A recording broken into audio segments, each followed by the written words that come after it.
Dubai. Hot summer days, cold summer nights, $1 trillion economy, and next superpower. Let's see why. Small, poor fishing village is nothing from the luxurious and grand city we see today. The growth from a poor village located in the Arabian desert to one of the most wealthy and ambitious cities known to man was far from an accident. The Dubai of today is a city of extreme wealth, luxury, mega projects, businessmen, and tourists. A lot of people think that you need to be very rich to live in Dubai, and this is not really the case. If you just check it out, what are the requirements to live in there, you will be astounded. You need a mediocre job, a mediocre yearly salary.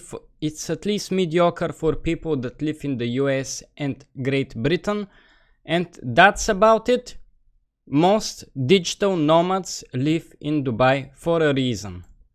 But under the surface of the designer clothes, sports cars, and enormous buildings lies strategy, foresight, and competence. The rise of Dubai and its absurd continuous growth is the result of great decision-making, carefully laid plans, and careful use of resources. But the oil which laid the foundation of the city's resources has run out, and more ambitious plans are being laid. With this said, what do you think is gonna be the future of Dubai as the oil is done? Will Dubai continue to flourish? What are its future plans? Look at this picture, it looks so futuristic. It's like in another planet, in another Earth in 2300. Chapter 1. Humble Beginnings. Two major events transformed the small fishing village we know as Dubai. The discovery of oil, and arguably even more important, the introduction of a new leader, Sheikh Rashid bin Zayed Al Maktoum. Let me just try to say this. Sheikh Rashid bin Zayed Al Maktoum. Dubai, just like other places around the Persian Gulf, oil was found and transformed the village almost overnight. While these oil reserves were far smaller than those found in other nations, Dubai still gained considerable wealth. This is where the Sheikh's vision and forward thinking came in. He realized that the oil reserves were too small to rely upon and that they would... They are indeed limited, of course, but too small. That guy is greedy, man. Dubai has a lot of oil, used to have quite a lot of oil. Run out of oil very fast. If Dubai were to become wealthy after the oil, drastic and strategic measures would have to be made. The Sheikh decided to use the massive amounts of money that Dubai now had on investing in the future. This might seem like the logical thing to do. Isn't investing always for the future as well? Anyway, great choice to invest. Investing your money. But at the time, and in other oil-rich states in the region, money was spent left and right without thinking further ahead. Dubai, on the other hand, decided to be extremely tactical with its oil money before it ran out, to ensure that poverty was a state of the past. This way of thinking stood in contrast to other leaders in similar situations, as we have previously discussed. The Sheikh sought to diversify away from oil as soon as possible, while other nations kept a more narrow focus. Sadly. To start off, Dubai needed infrastructure as a foundation. Therefore, the Sheikh started investing heavily into roads, hospitals, ports, and schools. This is the best thing that anyone has ever done. Investing in schools, investing in hospitals, and of course in roads in addition. With stealing as little money as possible, as all governments steal money. And thinking about the actual people to be happy and to live in the place they want to live. Amazing. No wonder Dubai has such a great success. No wonder. Ensuring that Dubai was easy to access for the outside world and that the necessary services were present. Airports, hotels, and other larger projects were also constructed to modernize the city. Then, as the necessary infrastructure was in place, Dubai started to attract both tourists and foreign businesses. The city had noticed the lack of proper professional financial services in the region and started investing in banks and other services. Islamic finance was one area where Dubai recognized great potential and capitalized on it. The city took steps to cater to the growing demand for the Sharia-compliant banking and financial services. Quick question, if anyone is from Dubai, what is the national currency in Dubai? I know that currently they use dollars, but did they use something else before the dollar? As a result, oil-rich Muslims started moving their money to Dubai. Anyway. The Sheikh also established several free zones, including the Jebel Ali Free Zone, where foreign companies were exempt from corporate tax and had duty-free import and export of goods. This concept is mind-blowing again. It's not that almost no politician uses this concept, and that's an amazing way to attract foreign investors. Modern infrastructure in the city, such as modern warehouses and transportation systems, also made the city very attractive for foreign businesses.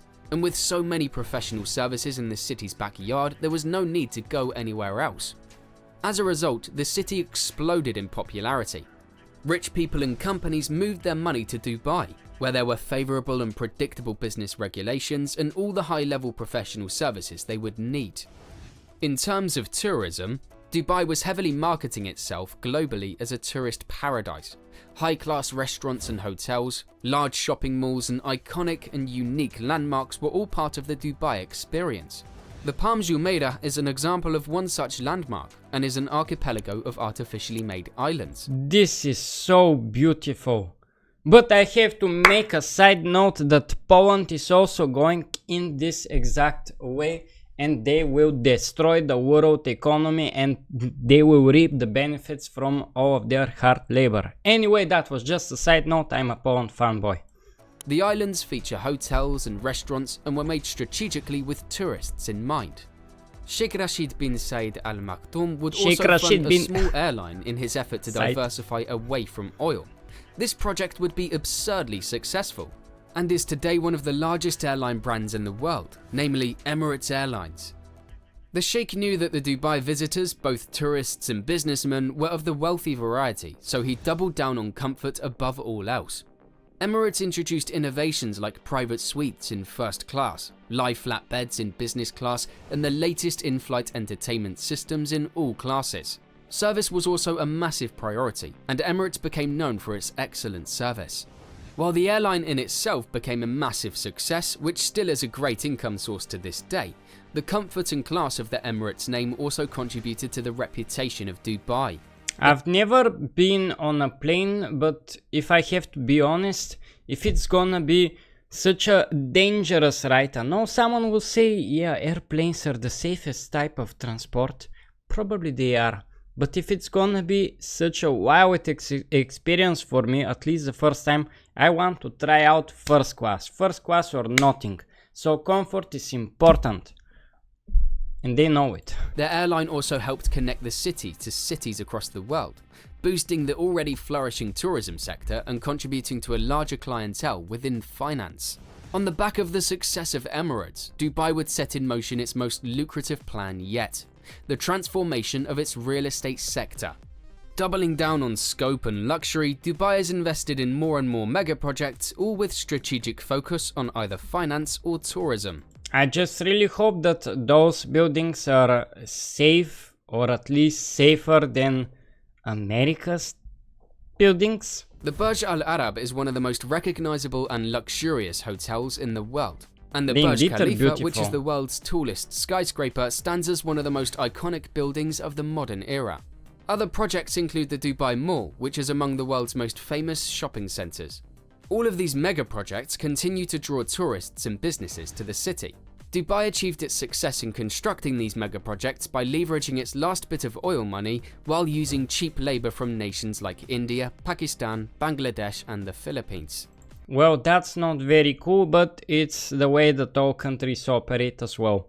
I wanted to say again that if one visits Dubai and you get into one of these malls, it probably will take you hours and maybe even the whole day to look through everything. And this is insane because if you plan a trip to Dubai, it's impossible to see everything that there is to be seen.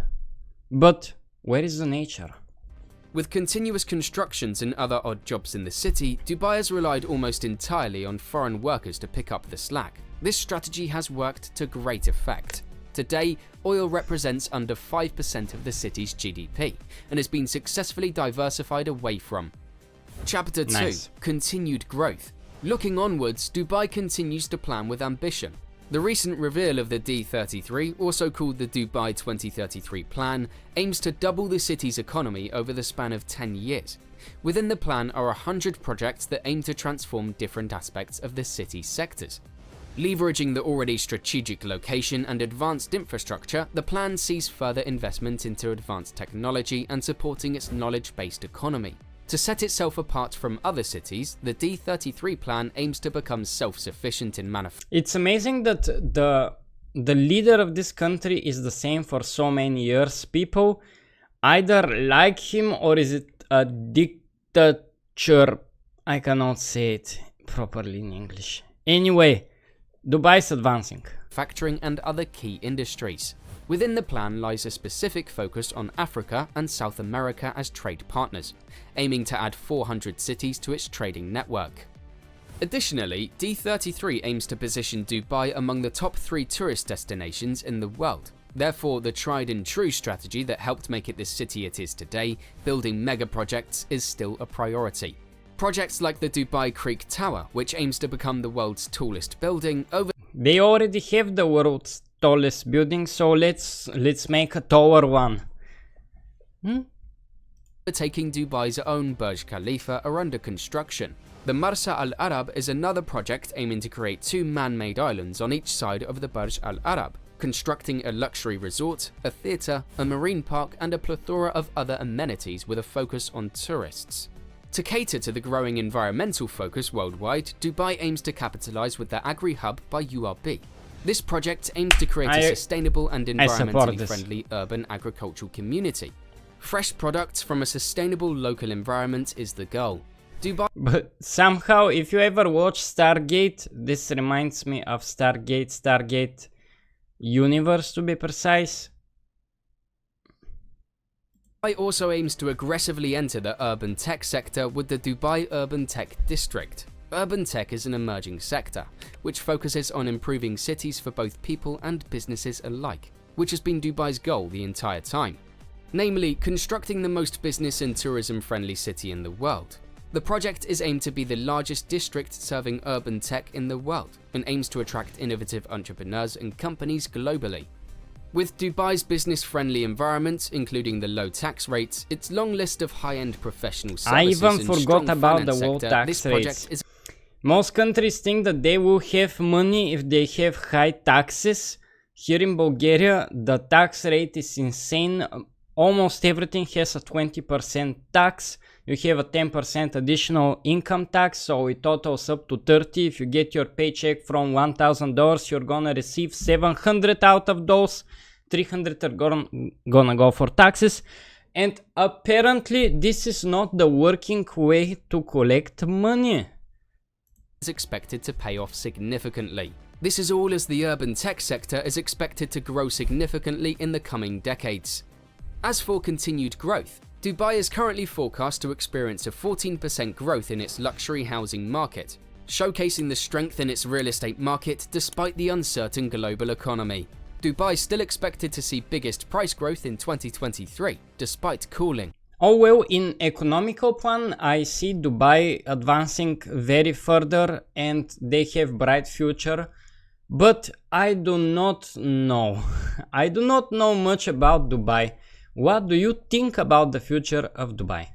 With this said, don't forget to like, share and subscribe, and for the super crazy people, you can support me by clicking the join button here or sending a super thanks. Also follow me on Twitter X.